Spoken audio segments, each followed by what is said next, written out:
Hello guys, welcome back to Wednesday's video. How are you all?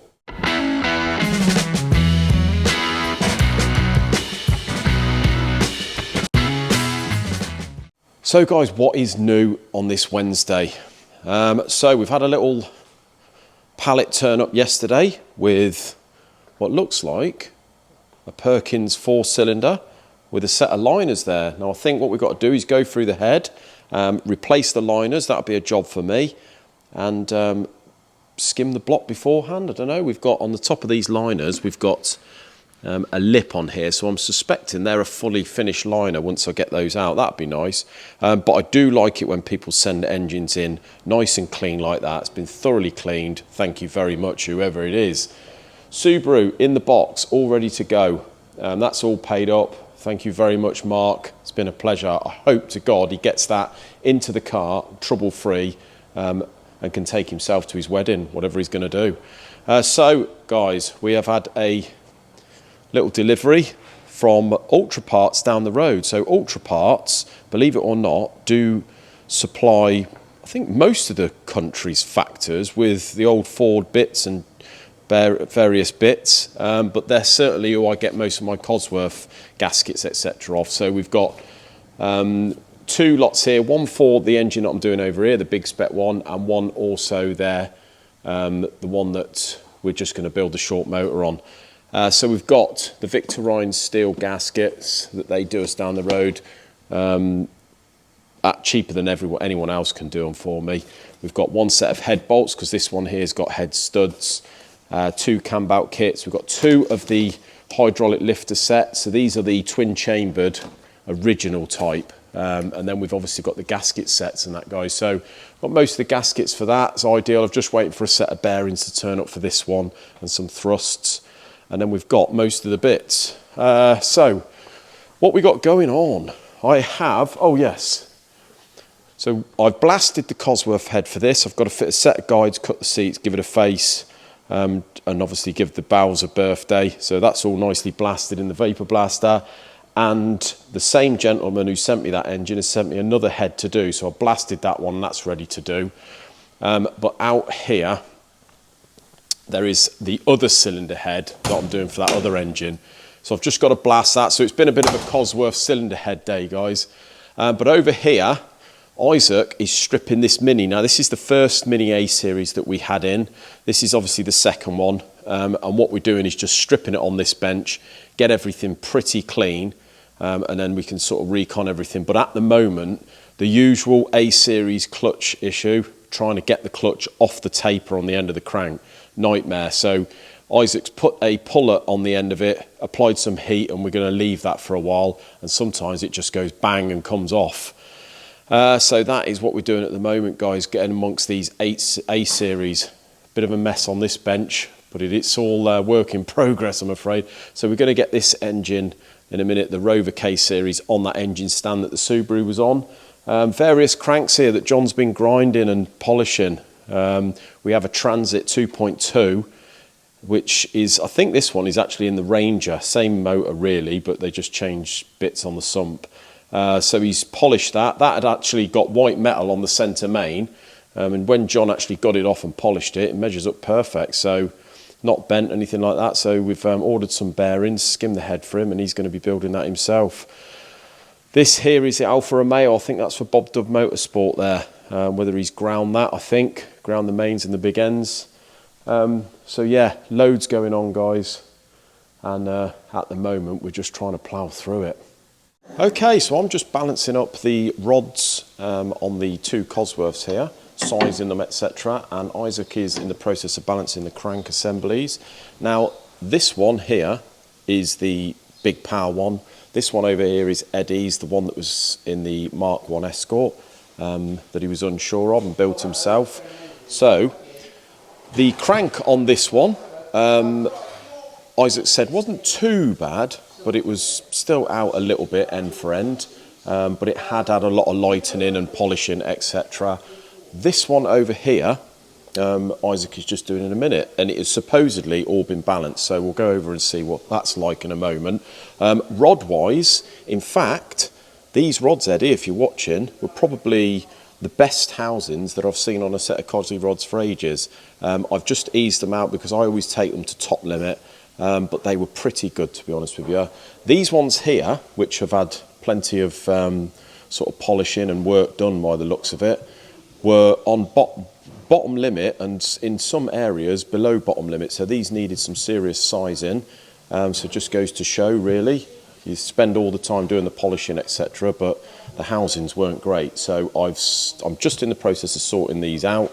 I've done this one. Let's go and have a little look at this crank over here. So this is the one that's supposedly balanced. What's it looking like? Well, I've just tried it without that front pulley on there. Right. And it's a little bit, it was a bit out on the back end, but it was a bit more out on the front end. Okay. Nothing major though. No. So I thought I'd try it with this pulley and see what it's like. So Okay. Let's have a look. I mean, it's pretty good. It's pretty good, yeah. So it does look like it's been balanced. So potentially, you reckon it could have been balanced with the pulley on?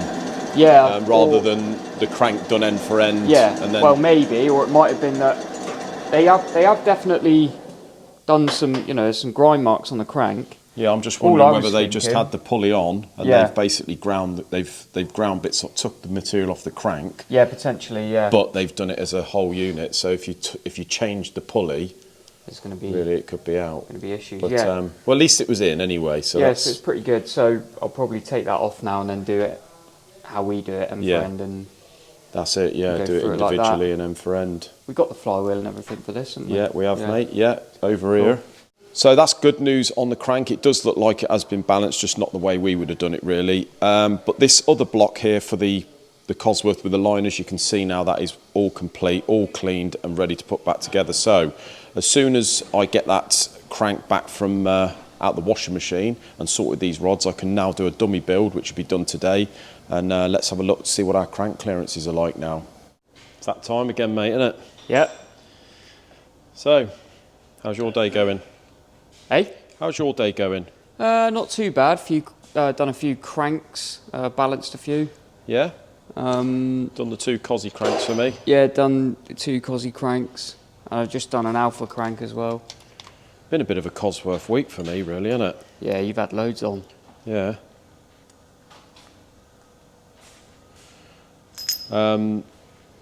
Yeah, so I'm just, this trick motor, I'm calling this the trick one because this has got the ported head, etc. on. Yeah. So this one I'm just putting the crank in, mate, that you balanced this morning. Yep. And I'm going to just gauge it up in a moment. I've still got to put the pockets in the pistons because of course we had to go 0.5 on this. Right. And then I've got to do my dummy build and face the piston crowns. But we're not too far away, should have all that done by tomorrow. I do. Something interesting on the com rods. I'm just in the process of weighing them. Yeah. I've done them I've measured, basically weighed the big ends because we always do them end for end. So we balance the big end first, small end. Yeah. Then we go back, check the big end, and then do them as a complete, check them as a complete unit. Yeah. So interestingly, you can see these have had a lot of polishing and fettling here. So I've weighed the big ends. Although I've had to size them, I've pretty much haven't took too much out of them. But there's 5 grams difference in the lightest and the heaviest. But when you weigh them as a complete unit, 679, near as damn it. 679, near enough. So I suspect whoever's balanced these in the past, they've done it as a complete unit and not end for end. That's going to be a pain to sort out then. Not really, because they haven't took any off the big end cap, so we've got plenty of meat here. So 5 grand's comes off there. So all that they took off is basically what they polished. Yeah, they've just polished it and round the top and just basically weighed it as a complete unit. They haven't done it end for end. So yeah, just thought I would check that, and that's the way we sort of can tell whether they've done it end for end or as a complete unit. Yeah, that's what they've done. So yeah, just got to do that, mate. But I was pretty busy this morning in the office, wasn't I? Yeah, lots on. Bit of paperwork. Then a big long phone call. Big phone with call. the mediation team. Oh dear. Yeah, what's happening now? Moving on to the thumbnail and title. I mean, a lot of people are probably going to be getting sick of this bloody MGB malarkey, but it's still going on, mate. And yes, this morning, we've had our mediation phone call from the court mediation team. Bloody hell. So what that is, the mediation, I'm sure many of you will know, that is the sort of, someone rings you up one at a time, and he sort of, you're not all on the phone call at one point, at one time, but he'll sort of ring me up and then go back, ring the customer, and you've got like an hour's slot to try and sort something out, basically. Right. And what I did was just try to explain, although the mediation team don't really need to know, just sort of explain my side of it, he explains his, and then we sort of you can put in a bid if you like to sort of try and keep like it out of court, a settlement bid. So far, apparently, we owe about 430 quid with fees, etc. And he's come back saying he'll accept 300 quid. And I just basically stated I'm not willing to do that because, although it's only a small amount, I pretty much don't feel that we owe it. Because, like I've said to you before, we had the vehicle back to check it, and we come to the conclusion that it wasn't anything to do with us, didn't we? Well, yeah. You know. It was a running in issue, wasn't it, really? It was a running in issue. Had an iffy PCV, which a lot of you guys in the comment at the time stated that is going to be the reason. We come to the conclusion it sort of would be over fueling. You couldn't set the carburetor up correctly with that. So we did our bit, we took the motor to bits, we put new rings in it and deglazed it. But what's happened is, as far as I can see, is the garage have then had the car back as they wanted it, which wasn't properly plumbed in, etc. We just briefly got it running, make sure our end was okay. But what they've done, or what it looks like they've done to me, is they've tried to turn the tables and put all the blame on, saying it's substandard work and what have you.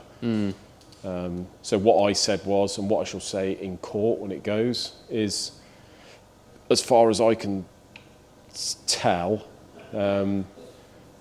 that garage should never have billed the customer for the work, really, same as we didn't. They should just took it on the chin and been grateful, really, that the customer didn't go back to them and started querying why they actually did the engine in the first place if the PCV wasn't changed. So that's the way I can see it.